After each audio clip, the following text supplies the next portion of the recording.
நம்ம ஆட்களை மாதிரி உசுப்பேத்துறவங்க ஒருத்தருமே கிடையாது. நம்பவே கூடாது. சுத்தி இருக்கிறவங்கள நம்பிடலாம், கூட இருக்கிறவங்கள நம்பிடக்கூடாது.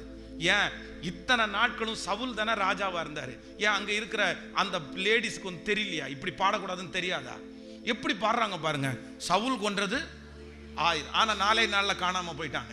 நீங்க யாருக்கு ஜாக்கிரதையா இருக்கிறீங்களோ இல்லையோ, உங்களை உயர்த்துறவங்களுக்கு ரொம்ப ஜாக்கிரதையா இருக்கணும்.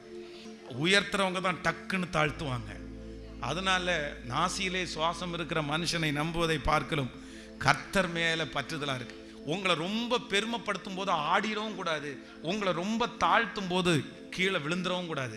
நீங்க எப்பவும் எப்படி இருக்கணும்னா, நம்மளை அவங்க கனப்படுத்தும் போது நம்மளை பெருமை ஸ்தோத்திரம் ரொம்ப சந்தோஷம், உடனே நிறைய பேருக்கு 4 கொம்பு வச்சது மாதிரி ஆயிரும் பாருங்களேன். யாராவது ஒருத்தர் பிரதர் நீ அழகா இருக்கிறீங்கன்னு பார்த்தா போறோம், கண்ணாடியில் 3 மணி நேரம் செலவாகும் பாருங்க. அவ்வளவுதான். அந்த மாதிரி பெருமையா அப்படி அல்ல. நீங்க எப்படி இருக்கணும்னா, நீங்க தடும்பாதவர்களா இருக்கணும்.